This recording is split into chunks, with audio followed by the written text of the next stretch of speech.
हाँ, विकाम भाग 1 हिंदी माध्यम के छात्रों का इस वीडियो लेक्चर्स के माध्यम से मैं डॉक्टर मंसूरी फिर से स्वागत करता हूँ। प्रिय छात्रों, अपना इकाई 2 यूनिट 2 लगातार चल रहा है, जिसका मूल हेडिंग शीर्षक है व्यापार के प्रकार, व्यवसाय के प्रकार। और हमने गत वीडियो लेक्चर्स के माध्यम से अभी तक इसके 3 प्रकार हमारे हो चुके हैं। एक हमने देखा था एकल व्यापार, जिसमें एक व्यक्ति सब कुछ करता है। एकल व्यापार की जो हानियां थी उसका निर्मूलन करने के लिए व्यवसाय का नया प्रकार निकला, वो साझेदारी बना। लेकिन साझेदारी की भी अपनी कुछ मर्यादाएं हैं, उसमें भी पूंजी प्राप्त करने में कहीं पर दिक्कत जाती है।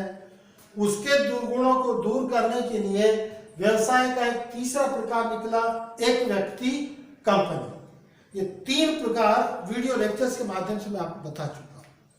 आज आगे चल के हम उसको देखेंगे कि चूंकि व्यवसाय लगातार प्रगति करता है, प्रगति प्रकृति का नियम है।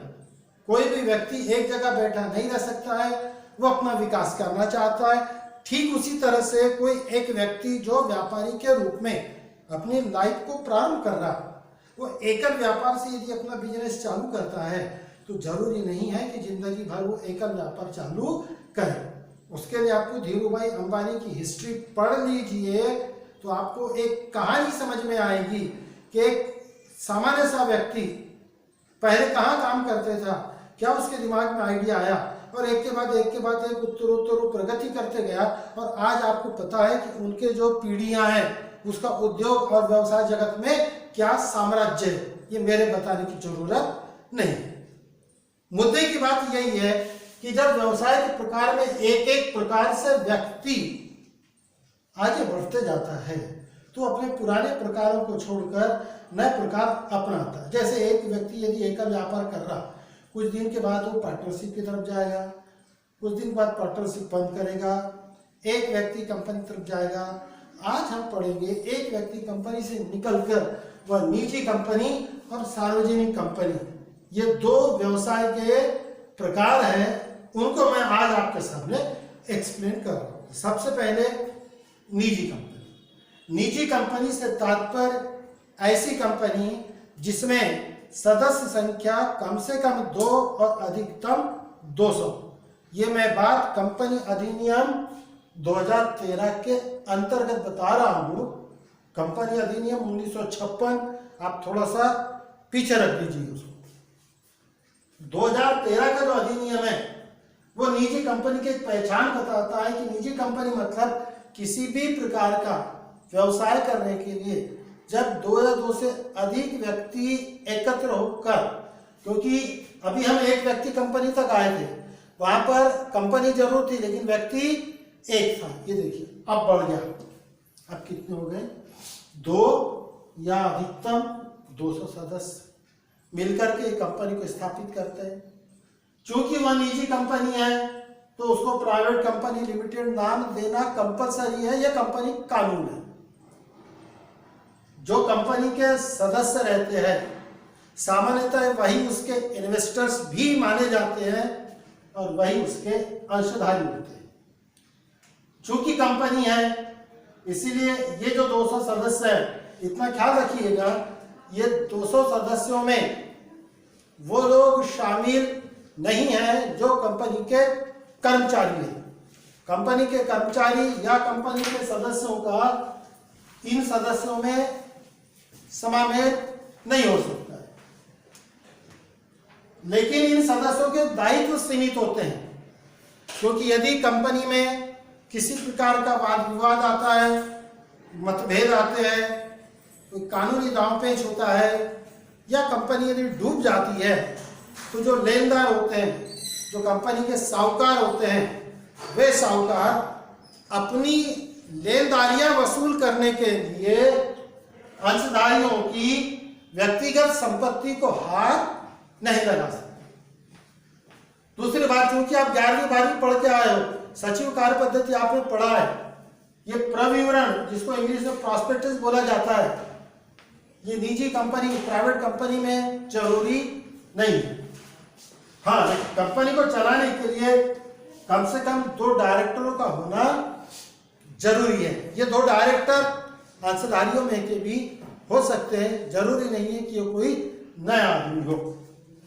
वैधानिक आवश्यकता नहीं, वैधानिक आवश्यकता से तात्पर्य यहाँ पर यह है, ऐसा नहीं है कि ये कंपनी को कोई कानूनी दावपेच की जरूरत ही नहीं है।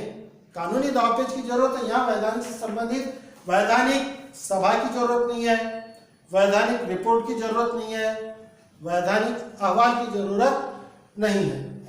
इतना ही नहीं, यदि कोई लीगल डॉक्यूमेंट आपको डिस्प्ले करने ही है, यह भी जरूरी नहीं है। महत्वपूर्ण बात है कि चूंकि यह प्राइवेट लिमिटेड कंपनी है, प्राइवेट कंपनी लिमिटेड होने के कारण ये जो 200 सदस्य है, इन्हीं की पूंजी से या इनके द्वारा जो पूंजी उगाई जाएगी, संकलित की जाएगी, उसी से इस कंपनी का व्यापार चलेगा। यह कंपनी जनरल पब्लिक से अंशों के द्वारा पूंजी एकत्र नहीं कर सकती। हाँ, ये कंपनी ऋण पत्र निर्गमित कर सकती है। ऋण पत्र निर्गमित करने के लिए अधिनियम 2013 जो कंपनी का है उसमें प्रावधान किया गया है, वहां से तो नहीं रोक सकते। पुराने अधिनियम में कुछ मर्यादा थी कि निजी कंपनी यदि प्रारंभ होती है तो कम से कम उसकी पूंजी 1 लाख रुपए की होनी चाहिए, लेकिन 2013 का जो सुधार आया उसके अनुसार अब निजी कंपनी के न्यूनतम पूंजी की मर्यादा भी नहीं।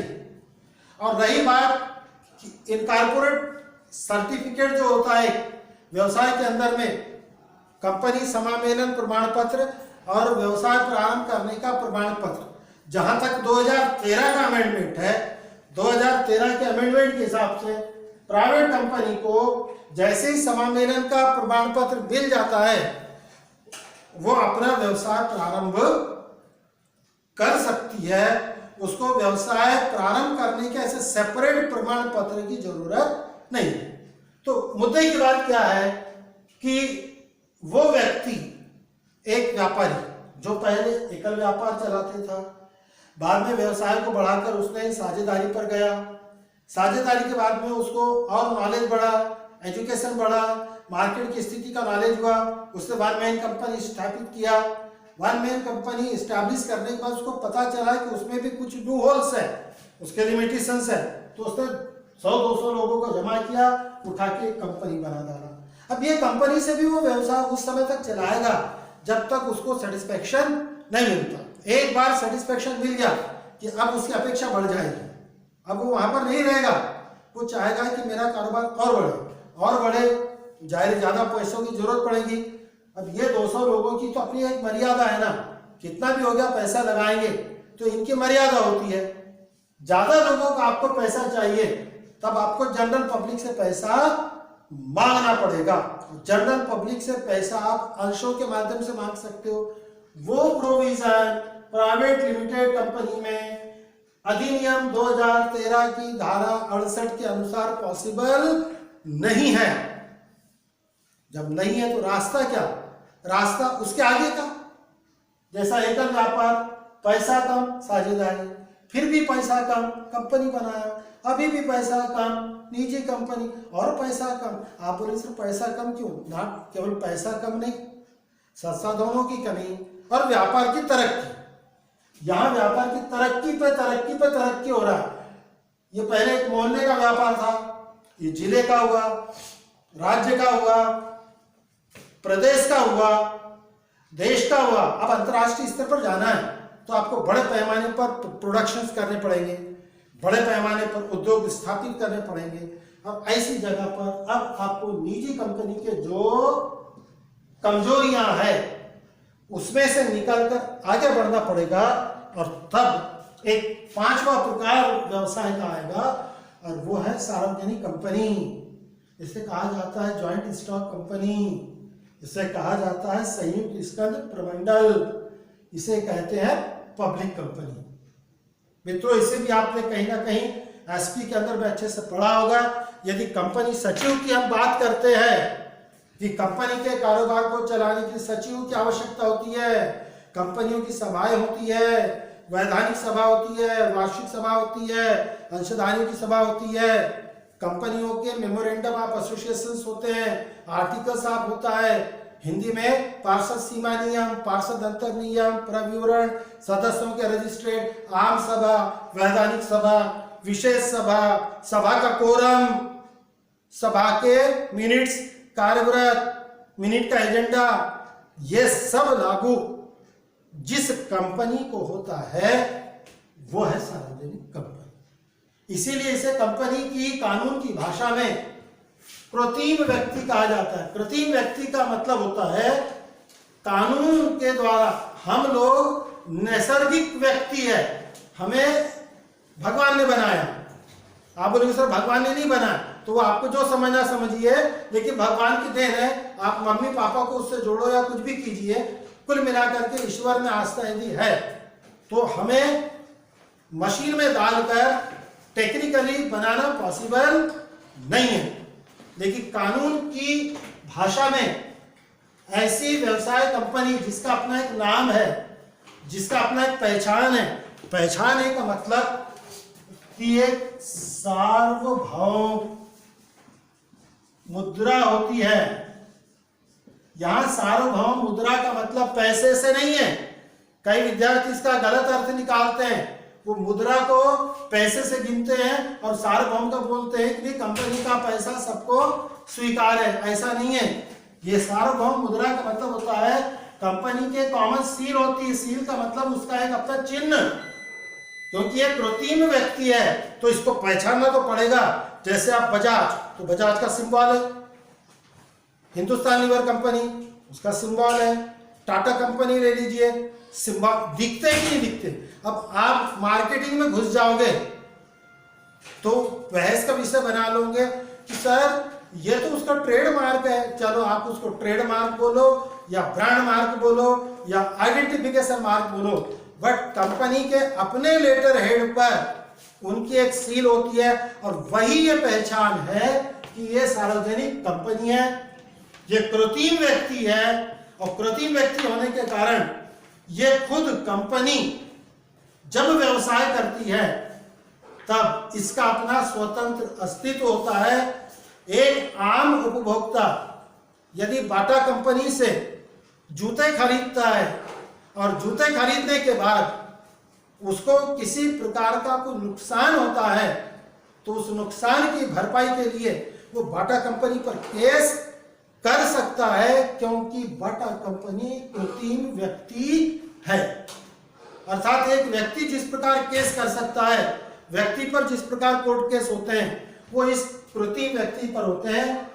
हाँ, अब सार्वजनिक कंपनी और निजी कंपनी दोनों के बीच में कुछ मतभेद है क्या, कुछ अंतर है क्या? एब्सोल्युटली अंतर है, नहीं तो ये पांचों प्रकार होता नहीं। यहाँ पर अधिकतम मर्यादा थी 200 सदस्य की, लेकिन सार्वजनिक कंपनी में सदस्यों की मर्यादा नहीं है। कंपनी ओपन मार्केट के अंदर में अंशों को निर्गमित करती है, समाचार पत्रों में प्रकाशन करती है। आप, मैं, जनरल पब्लिक जिसको पैसा इन्वेस्ट करना है वो उस कंपनी के अंश खरीदता है और जितने अंश खरीद रहा है उतने अंशों के लिए वो कंपनी का मालिक बन जाता है। कोई उसके अंतर्गत प्रतिबंध नहीं है। ये देखिए, जो अंश खरीदते हैं वो कंपनी के स्वामी होते हैं, और जो कि पब्लिक से आप पैसा ले रहे हैं इसीलिए आपको प्रॉस्पेक्टस और डिफरेंट टाइप्स के जो दस्तावेज होते हैं उन सबका प्रकाशन करना कंपलसरी अनिवार्य है। उसके बगैर आपको गवर्नमेंट की तरफ से कंपनी के रूप में पंजीयन का परमिशन मिलता नहीं। कम से कम 3 डायरेक्टर रखना आपको जरूरी है। सारे वैधानिक कानून कायदों का पालन करना होगा। पहली मीटिंग के रूप में आपको वैधानिक सभा बुलानी ही होगी, उसके बगैर आपकी कंपनी के रूप में फॉर्मेट नहीं हो सकती है। उसके बाद वार्षिक आम सभा है, अंशधारियों की सभा है, ऋण पत्रधारियों की सभा है। वक्त पड़ती है तो विनियोजकों की, बैंकर्स की मीटिंग ऑर्गेनाइज करनी पड़ती है। और जब सभा आयोजित की जाती है तो सभा की सूचना देने के नियम है, सभा का कोरम है कि कितने सदस्य रहेंगे तो ही सभा की कार्रवाई पूरी होगी। आपके निजी कंपनी में वैसा नहीं है। निजी कंपनी में कम ज्यादा लोग भी आए तो भी आपकी मीटिंग चलो आगे वाला काम हो जाता है, वहां पर सारे प्रस्ताव पास हो जाते हैं। लेकिन कंपनी में ऐसा नहीं होता है, क्योंकि यहाँ पर पब्लिक का हित शामिल है। ये देखिए, स्थायी अस्तित्व है। स्थायी अस्तित्व का मतलब है कंपनी हमेशा जिंदा रहती है। जितने भी सदस्य, उसमें से कई सदस्य, कोई दिवालिया हो गया, कोई पागल हो गया, कोई मर गया, कोई बेवकूफ हो गया, होने दो, कंपनी पर कोई फर्क नहीं पड़ता है, क्योंकि ये कंपनी के अंश ट्रांसफर होते हैं। एक अंशधारी उसने लिए हुए अंशों को यदि उसे लगता है कि इस कंपनी में वो ज्यादा दिन तक बना नहीं रहना चाहता है, तो खुले मार्केट में जाकर वो अपने अंशों को बेच सकता है। और महत्वपूर्ण बात, जो देश का, आप कभी यदि टीवी देखते होंगे तो शेयर मार्केट देखा होगा, स्कंद विपणि का नाम सुना होगा, स्टॉक एक्सचेंज नाम तो सुना है। इस एक्सचेंज के अंदर में जो कंपनी रजिस्टर्ड होती है वो ये सार्वजनिक कंपनी है। फालतू फालतू कंपनियों का उसके अंदर में रजिस्ट्रेशन पॉसिबल नहीं होता। बता चुका मैं, पब्लिक से पूंजी ले सकते हैं, इसलिए वार्षिक सभा में कम से कम 5 सदस्यों का रहना जरूरी है और वित्तीय विवरण का प्रकाशन अत्यंत अनिवार्य है। उसके बगैर इनके कोई लीगल ऑब्लिगेशंस नहीं होते हैं। व्यापार लेखा, लाभालाभ लेखा, बैलेंस शीट सब बनानी पड़ेगी। तो प्यारे विद्यार्थियों, टेक्निकली जो मुख्य 5 प्रकार व्यवसाय के थे वो मैंने आपको बताने की कोशिश की। सिर्फ 2 छोटे छोटे प्रकार रह गए हैं, जिसका इंग्लिश में नाम बीपीओ और केपीओ है, वो अगले लेक्चर्स में लेने की कोशिश करूंगा। फिर भी आपसे अनुरोध करूंगा कि जो स्टडी मटेरियल दिया गया उसे आप पढ़िए। जो चीज नहीं समझ में आ रही है, आपके पास मेरे सेल नंबर है, आप उसके ऊपर में भी व्यक्तिगत कोई समस्या है तो पूछ सकते हैं। अदरवाइज गूगल मीट के माध्यम से आप अपनी समस्याएं सामने रखिए। डाउटफुल क्लियरेंस का जब कभी सेशन होगा तब आपसे बात करेंगे। धन्यवाद।